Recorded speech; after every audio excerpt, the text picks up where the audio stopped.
One team that I do want to talk about, though, guys, is Ferrari. So they got off to a really good start last year, 2 out of 3. They're still a team that's very close to my heart, but unfortunately, they didn't, carry on that progress at the start, and they just had a difficult year. They had drivers making errors, they had reliability issues, they had strategic blunders, complete blunders, and it all sort of culminated in Binotto leaving his post and Vasseur's come in. Mahad, let me come to you. Is there a lot to do with the new SF23 this year to really cement itself as a genuine title challenger? I think they had a good car, fresh out the jump, like you just said. They were title challenging. Obviously, they didn't win a race since all the way, July? So July 10th. Yeah, why do you know the exact date? Because it was a day after my engagement. But yeah, I remember it. I remember the date. Yeah, so I think they've had that solid platform. They kind of know how to make a fast car in these regulations. There were certain points where they were really, dominant.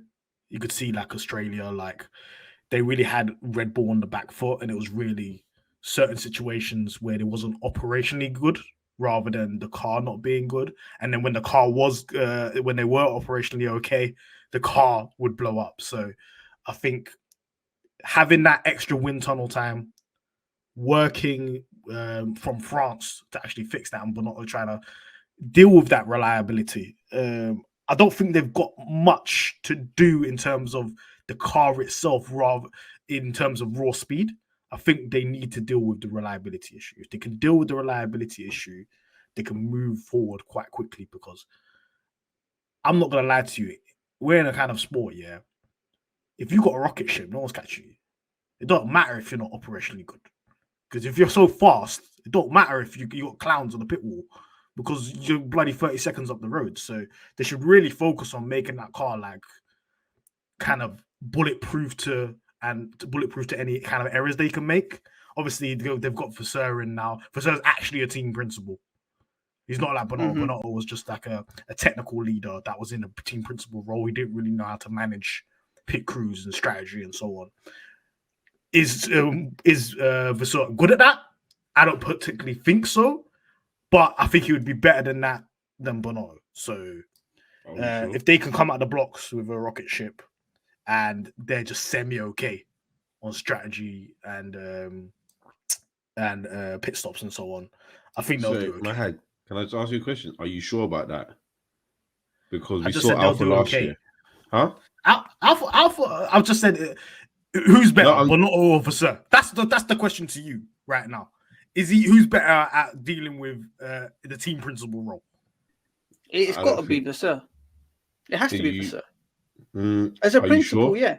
yeah. Do you see the amount of stuff that was happening to Jean Bottas last year? That's because of Ferrari engine. It wasn't just I don't think it's as apparent as, let's say, an AlphaTauri kind of. They would do some dumb things with strategy as well. I think Alpha just terrible with strategy. Much worse on strategy. What? I think AlphaTauri and Haas will do much worse on strategy. I'll tell you that right now. Exactly, and who was team principal? I'm saying the other teams. You have to understand, like, you're comparing what Bonotto was doing, which is bloody liable. Like, this will get you sacked, and it did get him sacked, kind of stuff. Compared to Vasseur, there's levels to these type of mistakes. Do you understand what I'm saying? Same mistakes, bro. I remember Alfa Romeo literally not having air in one of the tires, bro.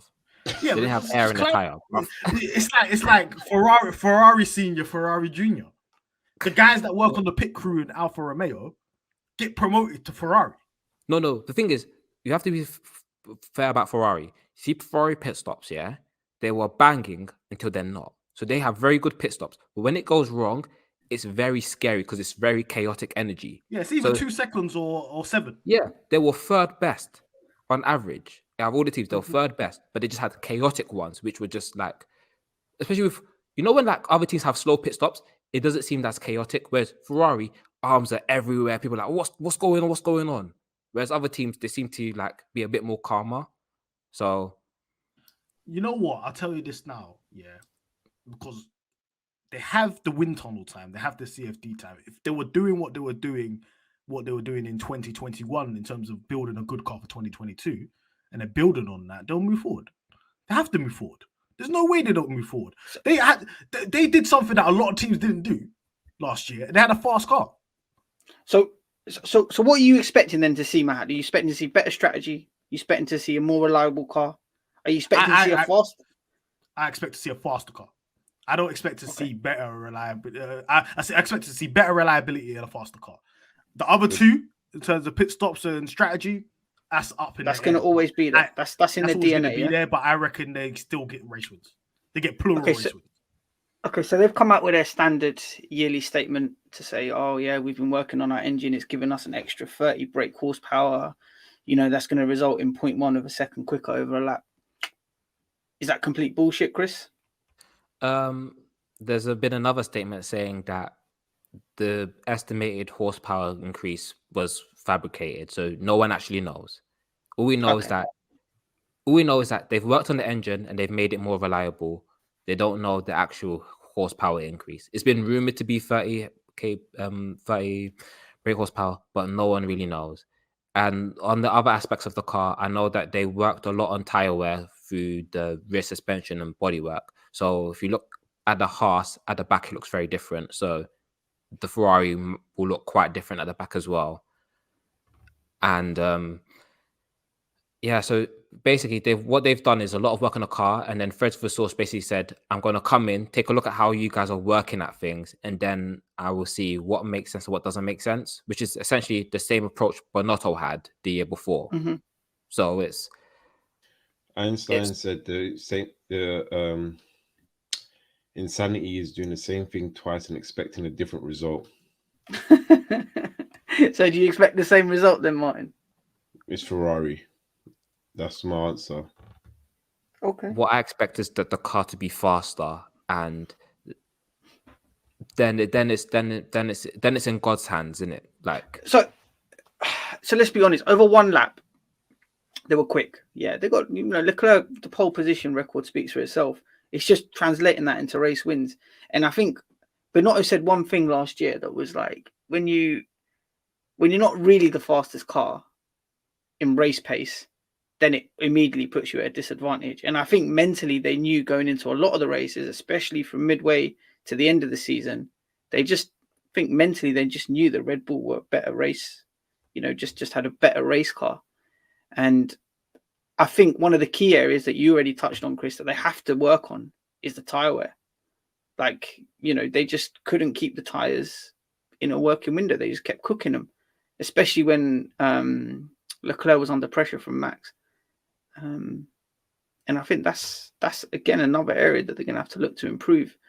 What Binotto also said last year at the start, which was quite key, was that Red Bull came with a car that was okay on all fronts, but they knew what they had to do to get quicker, and that was literally just get lighter. They came with a heavy car last year, and they just had to get lighter. Whereas with Ferrari, they knew that they had to contend with the porpoising, which they had to address. They knew that the engine could be unreliable, which is why at the start of the season, I don't think they were running at the maximum horsepower. And I think those two things for Ferrari meant that as the development went on, they had to kind of address those two things about reliability and the porpoising. Whereas all Red Bull knew that they had to do was just, trim it down a bit. So yeah, look, for me, it'll be keen to see what happens with Ferrari this year. I still personally think they'll be the only team to challenge Red Bull. I will say one thing about Ferrari, which is what we've not taken into consideration, is no one knows what they're doing with the technical side and what changes they have to make, because they don't have a technical director. Because Bonotto kind of got rid of that position when he got promoted to team principal and built the technical team around him. They gave 3 different people like a semi-promotion, and they all reported to Bonotto. I don't think Fred Vasseur is going to keep that up, because obviously we don't know how much of a technical guy Fred Vasseur is. So we have no idea where these men are going in terms of technical direction. Like, there's rumors of Simone Resta coming back from Haas, but there's nothing concrete, and we don't know how they're going to move with upgrades this season. So there's that. So when you mentioned technical director, so in your view, there could be a gap there that needs to be filled. Like, how do you think that can affect them? So if there's no technical director there, how do you reckon that can affect them on track?